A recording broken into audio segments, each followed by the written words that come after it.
This is Michael. I'm currently in my kitchen in West Glacier because while I am not the most accomplished baker, I learned an interesting cookie recipe that I wanted to make for Andrew before recording tomorrow. I don't know how much I need to add. Let's start with that. Again, not the best baker, so I hope they turn out all right, but we'll see. Into the oven you go. Well, I think that's as good as I could have hoped for. I hope he likes them. Hey, Andrew, before we start out today, I have a surprise. Oh, yeah, what is it? Well, I made some cookies last night, and I was wondering if you'd want to try some. Oh, for sure, yeah. Give me one of those. Here you go. Oh, is that huckleberry? I had some frozen huckleberries left over that I put on the top. What do you think? I'm going to take a second take of eating a cookie. They're pretty good. Not as sweet as I was expecting, but really nice, fresh flavor to them. What's the occasion? Well, while these cookies are simple to make and tasty, what interests me the most is that they're made using only ingredients indigenous to North and Central America. Oh, really? That's pretty cool. Huckleberries, for instance, are native here, and as you know, have been eaten and used by people for thousands of years. Yeah, lots of people too. Glacier National Park, like America as a whole, is a place where a ton of different cultures have converged. In each episode, you'll hear us acknowledge some of those cultures, the Amskapi-Pekani, Kootenai, Salish, and Kalispé people. Because while Glacier National Park has only been around since 1910, this area has long been and continues to be the traditional territory of these and other tribes. On the east side of the park, the Blackfeet Reservation is home to the Amskapi-Pekani South Peigan, also known as the Blackfeet. On the west side of the park, the Flathead Reservation is managed by a confederation of tribes, the Kootenai, Salish, and Kalispé, or Pend d'Oreille people. And these tribes aren't monolithic. Like any other culture, they are diverse, and reservation boundaries fail to define the extent of their people today or their place in a vibrant indigenous community that stretches far beyond Montana. To date, throughout the United States, there are 637 federally and state recognized tribes. Odds are, wherever you are right now is the traditional territory of one or probably several indigenous groups. Yellowstone National Park, for example, has 26 associated tribes. Yeah, and whether here or at home, learning about the people who came before you, whose connection to a place reaches beyond scholarly definitions of history itself, that can strengthen your understanding and appreciation of wherever you are. That's especially true here at Glacier, a place still visited and used by Native communities today. But my question is, what is the best way to start learning about another culture? Let me think. I'll give you a hint. It's not reading. Okay. Well, what did I bring in today? Cookies? Well, food. Okay, I like where you're heading. So take as many of these cookies as you like. Don't mind if I do. Because on my journey to learn this simple recipe, I learned a lot more. Welcome to Headwaters, a Glacier National Park podcast. Brought to you by the Glacier National Park Conservancy and produced on the traditional lands of many Native American tribes, including the Blackfeet, Kootenai, Salish, and Kalispé people. We're calling this season the Confluence, as we look at the ways that nature, culture, the present, and the past all come together here. I'm Michael. I'm Andrew. And we're both rangers here. We had the chance to cover loads of different topics in this season of the show. And throughout it all, we've tried to seek out tribal perspectives on concepts like wildland fire, the night sky, climate change. But in this episode, we met with tribal members directly to learn more about their cultures, how they shaped the place as we know it now, and how it shaped them. To kick off this episode, I drove to Two Medicine, the southeast region of the park. Welcome to the Blackfeet Nation. Which means driving through the Blackfeet Reservation, who shares our eastern boundary. There are some opportunities for recreation on the reservation, including a section of the Continental Divide Trail, but you'll need to grab a recreation permit from the tribe first. If you're going to the park, though, you'll pass through the gateway community of East Glacier. Here we are in East Glacier. Head straight to make it to Browning, or turn left to get to Glacier National Park. That left-hand turn takes you under the train tracks at the East Glacier train station. One of the first places early tourists disembarked from. This is my favorite part, driving under the train tracks. And a short drive later, you'll find yourself in Two Medicine. Man, the view never gets old. When I got there, just past the entrance station, I stopped at the first real destination on the drive in, the Running Eagle Falls trailhead. All right, as you hike around this trail, you see the option to go to Running Eagle Falls itself or along a nature trail. But before we go any farther, have you hiked the Running Eagle Falls nature trail? I've definitely been out to the waterfall. I don't know if I've walked the whole loop there. Why? Well, it's a short hike, just under a mile, and it's one of the few wheelchair-accessible trails in the park. Now, the waterfall view is stunning, but on the rest of the trail, you'll find illustrated signs that teach you how to identify native plants. Black cottonwood can be recognized by the deep, rough, furrowed gray bark on mature trees. Yeah. And they also teach you their traditional names and uses. The wood is said to be ideal for teepee fires because it does not crackle and produces clean smoke. Huh. I have one of them here I just sent to you for thimbleberry, if you want to look at it. Sure. Okay. Oh, wow. This is a nice watercolor illustration here. Thimbleberry's one of the best berries in the park. I agree. Kind of like a raspberry. Okay, this must be the Blackfeet name then. Ototoxinii. Yeah. So there are 7 different signs on that trail, all teaching you something about different native plants and foods. And I said at the beginning that food is the best way to start learning about other cultures. And I stand by that. I mean, we all need to eat, so you immediately have something in common with folks you may have never met before. You're pretty well traveled. Do you agree with that take? Definitely. Yeah, you learn so much from, having some yakitori in the stall of a Tokyo market or sharing some fresh mango on the banks of the Mekong. It's, in many cases, it can be hard to know where to begin otherwise. Precisely, which is doubly true of the tribes in and around Glacier who have been here for a long time. What I just said is hello, my name is Lone Camper, and I am from the South Pagan.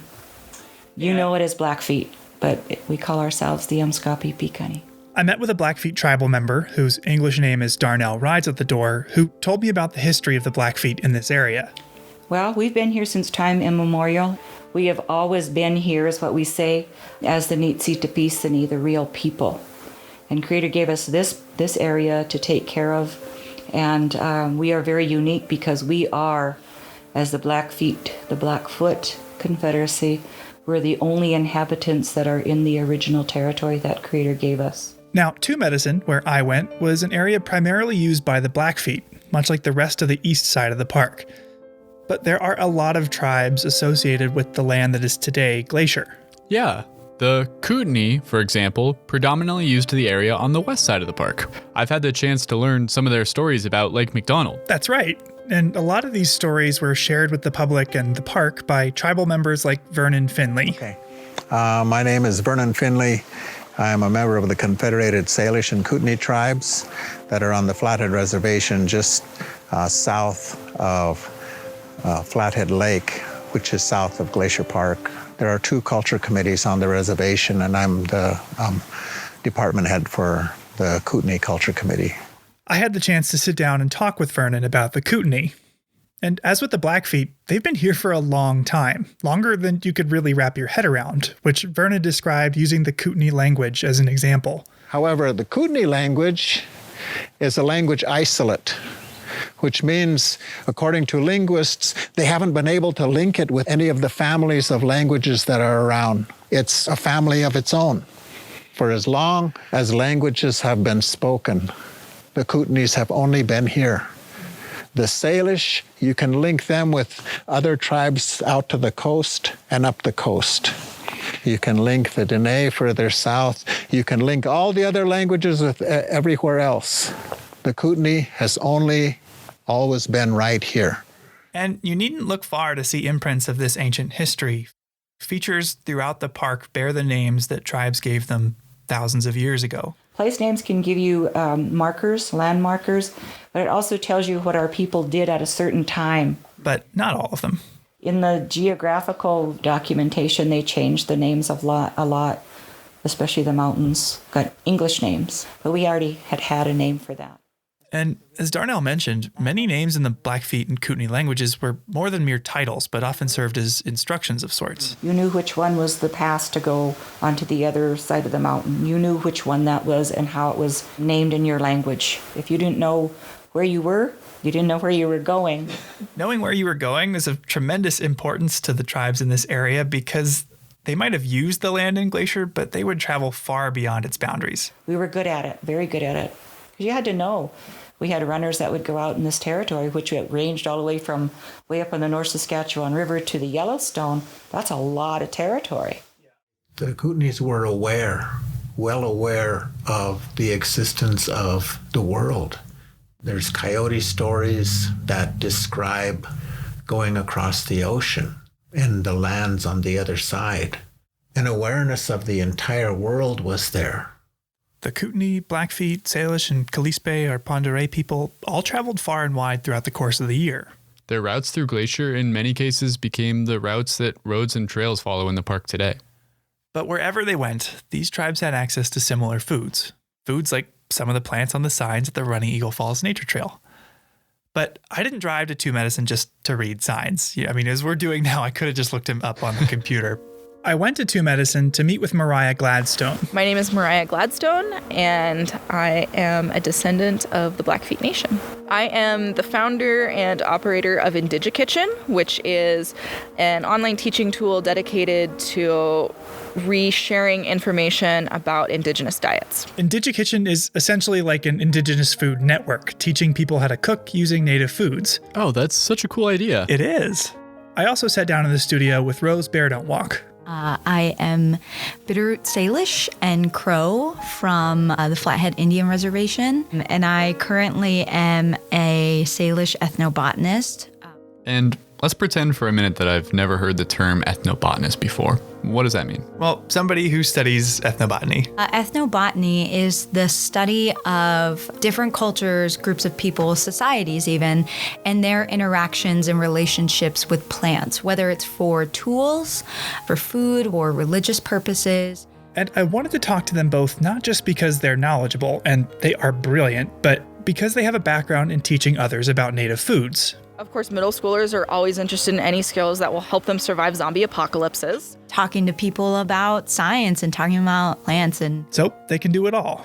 Outdoors or online with adults and students alike, I figured they'd be able to help me learn a little bit about native foods. But first, I wanted to know what drew them to working with and advocating for native foods in the first place. And both of them cited the diet-related health problems facing native communities. Diabetes, heart disease, obesity. And a lot of that stems from the decimation of the bison populations in order to control Plains people. Meaning that in the 1860s, the U.S. government sought to kill bison because Native Americans like the Blackfeet relied on them, with one colonel in the Army quoted as saying, "Kill every buffalo you can. Every buffalo dead is an Indian gone." And from that, of course, we see this reliance on government rations like flour and sugar and lard and beef and things that were not indigenous to our diets. So she's saying that after the near eradication of bison, Plains tribes like the Blackfeet couldn't eat or live the way they used to and had to eat government rations that weren't nearly as healthy? Precisely. And this switch from traditional diets to rations was a foundational traumatic change with lasting ramifications. For the Blackfeet, that's especially relevant because our reliance on government food systems led us to make really hard decisions. Here's Joe McKay and Carol Murray from a video on display at the St. Mary Visitor Center. In September of 1895, late September, the government sent new treaty commissioners to meet with the people, and they called them all together. They said, "We come to buy some of that land up there, those rocks, those mountains." And one of the leaders stood up and he said, "Well, we don't want to sell you any more land." And after 4 days, it looked like no agreement was going to be reached. And finally, something happened that last night. And some kind of an agreement was made, and we ceded the land that you call Glacier Park to the federal government for $1.5 million.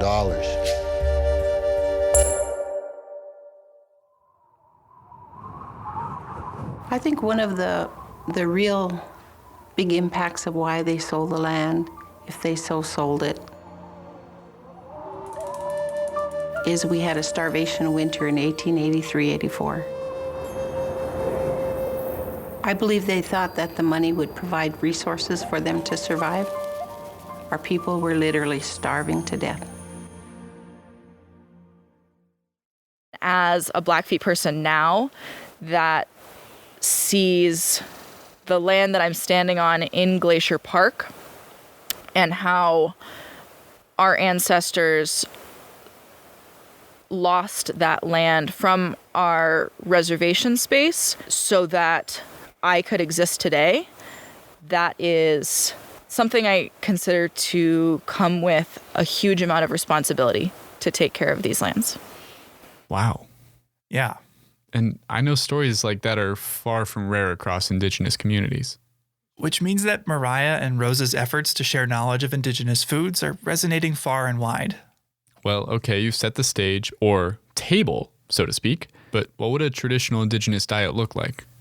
Well, it obviously varied a lot place to place and seasonally, but I asked Mariah and Rose about that.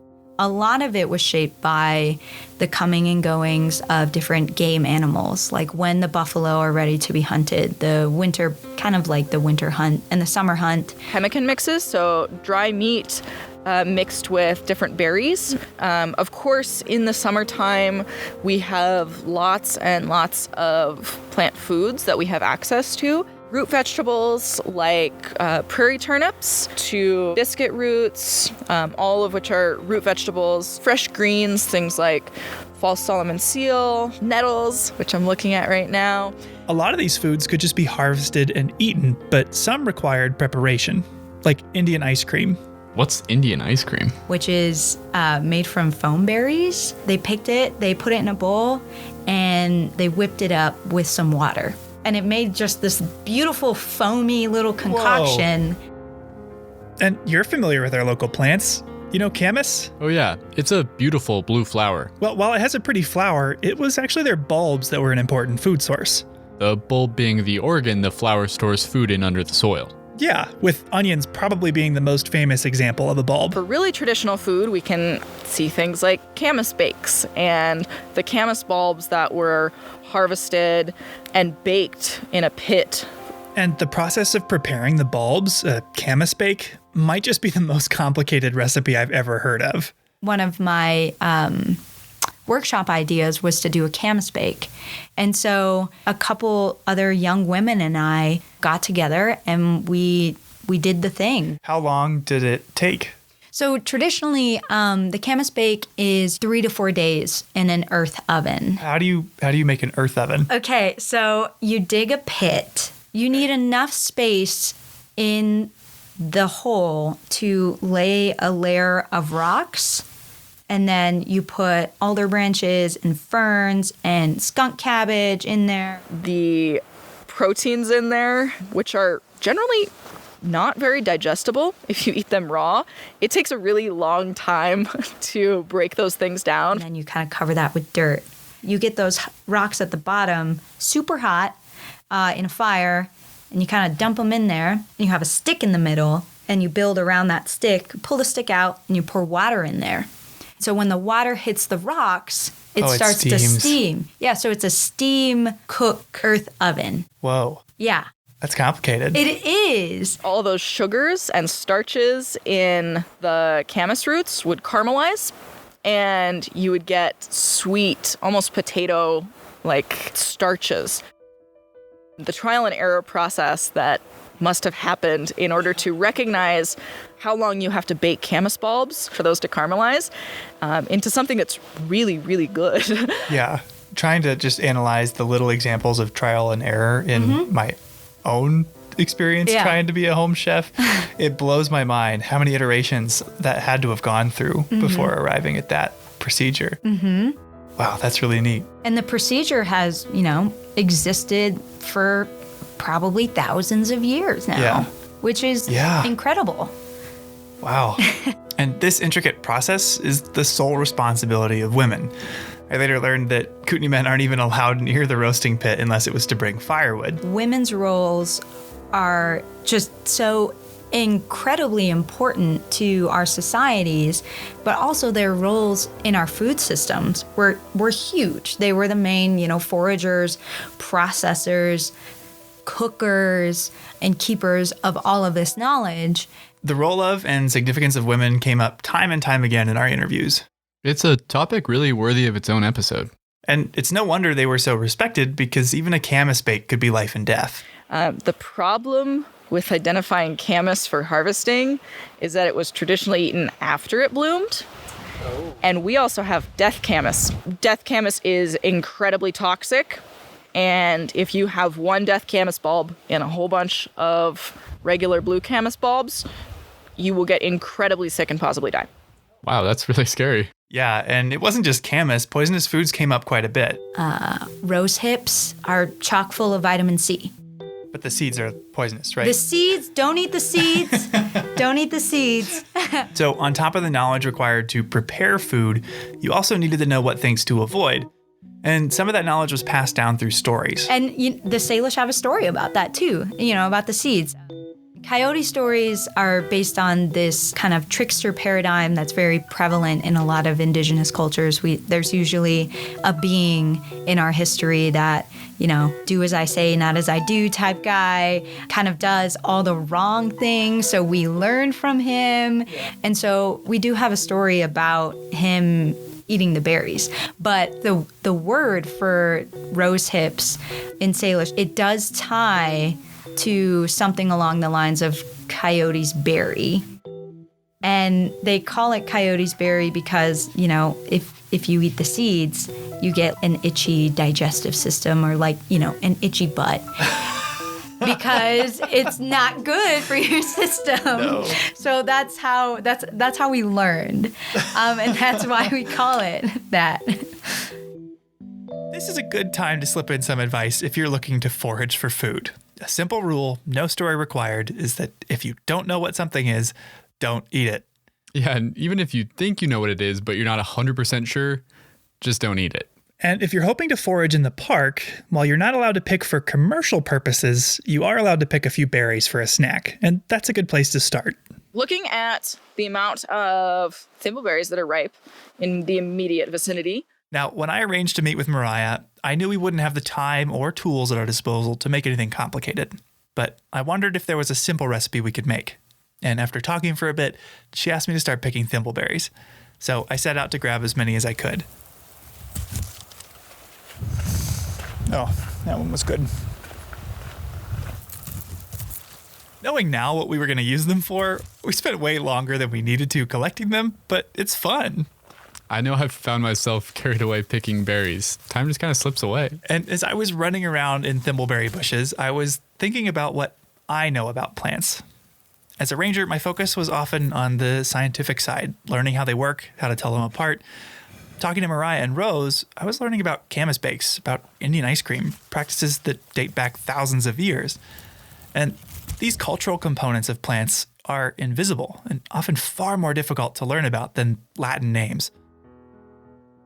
A lot of people, when they're bringing up memories of how they started to interact with plants, how they know these plants, it was with their grandma. They, went out into the woods and they learned how to properly make Indian ice cream. And the connection between people and plants extends beyond fond childhood memories and into language itself. So the word for foamberry in Salish is schosem. And the hos in the middle, means foam, means to foam up. Yeah. So in even just naming that particular plant, it's based on how it was used and how it was known. Yeah. Wow. So yeah, just like the place names you mentioned earlier, plant names on their own could even instruct you as to how to use them as food. Exactly. It would be like naming potatoes boiling oil root or something. Well, that actually might be helpful to some people. Now, Rose and Mariah have a wealth of lived and learned experience and knowledge about native plants, and have been using new and exciting ways to share that knowledge with others. Different things. Obviously, I do cooking videos online so that everyone has access to a lot of the work that I'm doing. But I also go in and I do demonstrations and classes both for native and non-native communities. Is it easy to teach these recipes? How have people reacted to the ingredients she uses? Well, she said students often surprise her. It's pleasantly surprising how many students know things that are edible, but don't necessarily know how to prepare them. Which I feel like that's the camp I'm in. I take the time to learn if a plant will kill you or not, but don't know much anything beyond that. What Mariah does that is pretty clever is incorporate these ingredients into dishes that you've likely had before, like with nettles. I know that we did a catering gig one time where we used them almost like spinach in an omelet. So there's ways that you can incorporate traditional foods, obviously, into foods you may be more familiar with. And after picking, collecting, and greedily eating them for a bit, that turned out to be what we were doing with our thimbleberries. Oh, yeah, so this is where the cookies come in. Yep. I'm thinking that we can make some thimbleberry thumbprint cookies. Everyone likes a good cookie, and we were going to make some with only indigenous ingredients. Now, to be clear, we used ingredients indigenous to North and Central America, so not all of this grows in Montana, but can be found at your local grocery store. But what is the first thing you got to do if you're making cookies? I guess make cookie dough? Exactly. First thing I'm going to do is I actually have some chia seeds, and I'm going to let the chia seeds soak in water for a second, just a little bit of water, about double the amount of chia seeds that I have. The first step to make our dough was to soak chia seeds in water, which causes them to get kind of jelly. Yeah, and that'll help everything stick together. It works just like an egg. Next comes the While flour. I do that, I'm actually going to take some of these raw sunflower seeds. So the shells are off of these sunflower seeds. I'm going to take these and I'm going to pound the crap out of them. Once you grind the sunflower seeds into a flour, you add them to the gelled chia seeds. So we're going to add our sunflower seeds to our chia mix and stir them together. And then you're almost done with your dough. And then to sweeten everything up for these cookies, because this is a dessert recipe or a healthy snack, I don't know. We're going to add a little bit of maple syrup into this mix. And obviously the amount of maple syrup you add is dependent on your preferences. It looks like there was going to be an awesome sound for that maple syrup being poured. If you could only see it. See, Mold it into a disc and press a thumbprint in the middle, and all that's left is to add your toppings. We went and picked thimbleberries, and we're going to use them as the filling in our little thumbprint cookies. And lo and behold, they were delicious. And pretty simple. Yeah. Considering I just did it sitting on the middle of a trail, yes, This is pretty simple. Super simple. Sunflower seeds and maple syrup are pretty easy ingredients to find, and it's cool to recognize their indigenous roots, even if they aren't necessarily from this area. Mm-hmm. And then it's fun because we use both huckleberries and thimbleberries, and you can use whatever type of edible berries you can find, even if you're using berries that only grow in your home community and not necessarily in Glacier Park. So hopefully I did them justice today. I thought they were pretty good. And I looked up Mariah's website. She's got a ton of recipes to choose from. Her website and YouTube channel are a great resource. You could also find Rose's whole ethnobotany paper online. We'll have links in the show notes to both. But while I've used my time so far to argue that food is the best gateway into another culture, luckily for us, here at Glacier, that's just the beginning. Thanks to something called the Native America Speaks program. For no further ado on baloney, I shall turn you over to Vernon. Okay, is this on okay? Can you hear me okay? Glacier is home to the longest running Indigenous speaker series in the National Park Service, which has been going for over 30 years. Native America Speaks programs happen at visitor centers and campgrounds all over the park, giving tribal members the opportunity to share their own stories. In 2019, that meant over 100 different events by nearly 20 different speakers, including everyone we've met so far in this episode. I met with Tony Incashola Sr., the director of the Salish Kalispel Culture Committee on the Flathead Reservation, who's been involved since the beginning of the program. They were starting this new program, and they were asking if I was interested in it. And I seen that it was an opportunity to educate, to share, and try to bring understanding. It's such an amazing opportunity. It's just so authentic, and it's from their heart. This is Kelly Lynch. I have been working with Native America Speaks for, I guess this will be the 4th year. I heard someone once say, you can't think about Glacier Park and not think about all the tribes because they're part of it. It's part of them, and they're telling stories about this landscape. It's just really powerful. I'm a pretty emotional person, and I probably cry at most of the programs because they're just really powerful. Here's Darnell rides at the door. I was one of the first ones that presented 30 years ago, and it was at Two Medicine Campground. Do you remember what that presentation covered? Yes, it covered speaking above the wind up next to a rock where people couldn't hear me. This is just a small little opportunity to learn about another culture that very few people know much about because it's not even written in history books. And it's, giving them the respect and honoring them for this knowledge that they hold. I wanted people to know who we are, the real people, the real us, and where we come from, and dissolve some of those myths about Indian people, and that we're not just what you see in the movies. And even to this day, there's still those misconceived notions as to that we're still here. Mm-hmm. We do exist. Here's Vernon Finley. When I tell the part of history after contact, it gets difficult for some to hear because there was a lot of unpleasant things. And so I have had a few people get up and walk away because of the difficulty of it. But early on, when I started doing the presentations, the Elders Advisory Group for the Culture Committee requested me to come and present to us on what you're telling the white people out there.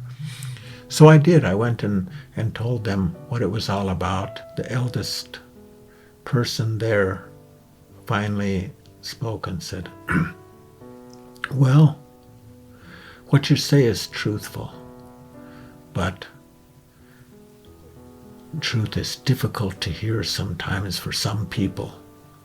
And so when you do this presentation, make sure, absolutely sure that they know how much we appreciate them coming here. And because Glacier Park and Namki and this whole area, it's kept us this way for them, not for us. And so I said, okay, I'll make sure they understand that. When we do presentations with the museums, some of the younger kids say, well, I thought Indians were only in the movies. Well, how did you get here? I thought Indians didn't drive cars. Do you live in a house? We thought you just lived in teepees. It's humorous in a way, but it's also very educational for us as well, and dissolving a lot of the myths, a lot of the prejudicisms that we don't need in this world, because we're all people. We're all people, no matter our color, our religious beliefs, whatever. Here's Tony Incashola Sr. again. To me, honesty and truth is the best foundation you can build. We can't change history. What happened in the past happened, but we use that history to make sure that it doesn't happen again, but also to make sure that the truths come out on that. We don't want to change history because we can't. For any reason at all, it's always best to be honest and truthful because we're the ones responsible for our elders' stories and information. It's a joyous occasion. I mean, it's just to get too close to the mountains is wonderful. And then to mingle with the people. That's one of my grandmother's terms, mingling. But she'd say mangle. Just being able to see those people from all over the world and associate with them. And I think for anybody that comes to these, I think they will learn to understand a little bit more about themselves. That's what I try to let people know, that there is a difference, and there's a reason why there's a difference. And each one of us in this country have a role to play and a role to carry. and responsibility for the next generation. Time goes by so quickly, very quickly, and we don't have time to do anything but prepare for the next generation. And that's what I learned from my elders, is that everything that we do today is not for ourselves, it's not for us. It's always for the next generations down the road, the next 7 generations. Those are the generations that we live for. Those are the generations that we are doing things today for. So the next generation can learn and pass it on.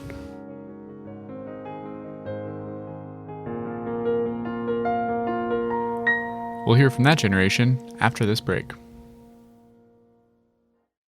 Each episode, we seem to cover at least one thing that, like this podcast, wouldn't be possible without the support of the Glacier National Park Conservancy. With the help of some friends over there, we got the number of Executive Director Doug Mitchell and decided to call him up out of the blue and ask about some of these projects. For this episode, every time we coordinated interviews with tribal members, we made sure to let the Conservancy know. So we called Doug to find out why. Glacier National Park Conservancy, Doug Mitchell speaking. How might I help you? Hey, Doug, it's Michael and Andrew. How are you doing? Hey, it's my audio bloggers. I guess that was the old name before somebody came up with podcasters, but we don't have iPods anymore either, so I'm not even sure what that's about. No, we don't. Well, for the podcast this summer and for this episode, we've had the chance to talk to a lot of Native America Speaks presenters, and every time we schedule an interview, we reach out to let you all know at the Conservancy when that interview is taking place. Why would we need to work with you to plan an interview with tribal members? Well, we are super privileged at the Conservancy to be the park's partner to help fund these Native America Speaks programs. And in 2019, we were able to have over 100 programs. There was one every night of the summer in the park to be able to give park visitors access to these very, very important stories about, people before the park, the land before the park, Montana's first people. That's great. It's a pretty unique opportunity to get to listen and hear the stories of these people that are still keeping their traditions alive today. Yeah, you used exactly the right word, listen. That, it's these stories are there, but they're only accessible if we're willing to listen. And the superintendent has really set an expectation in his staff and in our team that we really want to listen and engage in the story of this place, and that story rings completely hollow without its very foundation, which is the Native people. Yeah, and that we could provide that opportunity for visitors, not just every night of the summer, but in virtually every corner of the park. These programs are offered at some point, whether it's Two Medicine or Lake McDonald or St. Mary. They're all over the place. The stories are all over the place, and the telling of them is actually now even being able to be extended outside the park. I know there are Native America Speaks programs going on right now in schools in Montana. They might not have been able to travel to the park, but now they're going to get that story. So this ability, as you guys are doing, to deliver things digitally is really going to be an interesting new expansion of this program. And something we're really fortunate to be a part of as well. And thank you, as always, for that and for taking some time out of your day. We'll talk to you soon. Andrew and Michael, you guys are a great thing to have, too. This podcast program is super exciting. We're just so thrilled to be a part of it. Well, we'll talk soon. All right. Cheers. Bye. Cheers. Here's Rose Bear Don't Walk. There's parts in our U.S. history that we tend to think were a really long time ago. But in actuality, the boarding school era was a couple decades ago. And that still has a lot of imprints on our communities. So, for example, my grandparents were in boarding schools. And so their knowledge of different cultural things was not as robust because of the way that boarding schools were created and carried out. And I have so much respect for my grandparents and all that they've done and all that they've persevered through. But that kind of left a gap. It left a gap in that cultural continuity. And so I think that's kind of what we're seeing in why this younger generation is just they just want to learn so much and engage and research and help the community and just do all those things because we know about those gaps in our history and those particular things that have happened. Tony Incashola Sr. Where I work, at the Culture Committee, I have what I call an Elders Council. I had a question. All I had to do, I had 30 elders I could turn to, and they'd have an answer. And about 2 years ago, I had a question. I turned around, there was nobody there. Those elders that I depended on, the elders that were knowledgeable, were gone.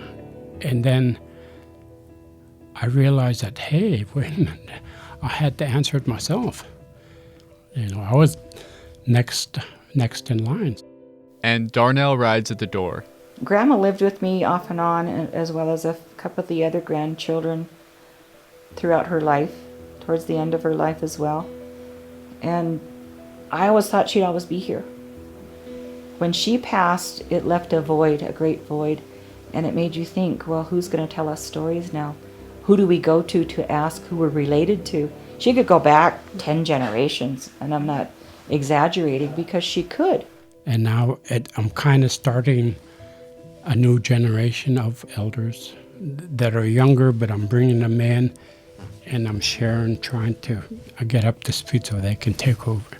It's kind of a rude awakening. I started to realize that when my grandkids started to ask me questions. And then I began teaching the Blackfeet skies or the ethnobotany or just how to make a lodge. And when I found out that I'm the one teaching that reality hit me. And not only that, I never did consider myself old. I am the oldest of my 9 siblings. But I never thought of myself as being an elder.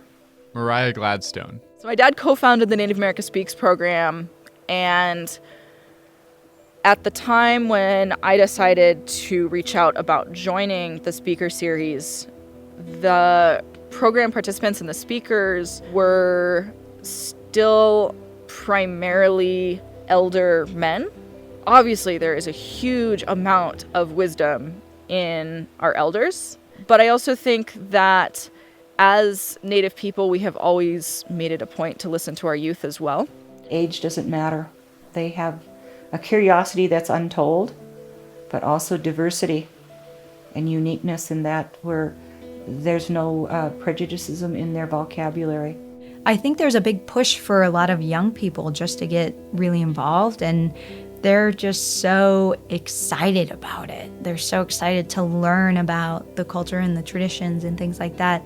Being able to share those different stories, I think, makes the Native America Speaks program far more interesting than if we just had one demographic that was speaking. And I think if you've been to one Native America Speaks program, you should find another one and go to that one and find a different speaker and go to that one, because you're going to get different knowledge, not just because you're getting knowledge from different tribes, but because people are coming into it with different experiences and their specialties are in different areas.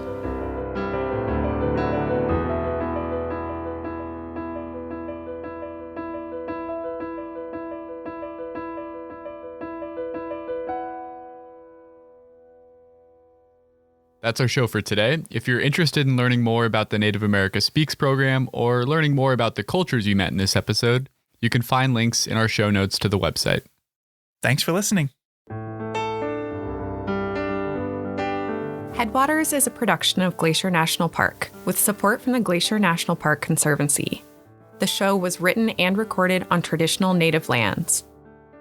Andrew Smith and Michael Feist produced, edited, and hosted the show. Ben Cosgrove wrote and performed our music. Alex Stilson provided tech support. Quinn Feller designed our art. Renata Harrison researched the show. And narrated the credits. Lacey Kowalski was always there for us. And Daniel Lombardi and Bill Hayden were the executive directors. Support for this show comes from the Glacier National Park Conservancy. The Conservancy works to preserve and protect the park for future generations. We couldn't do it without them, and they couldn't do it without support from thousands of generous donors. If you want to learn more about how to support this podcast or other awesome Conservancy projects, please go to their website at glacier.org.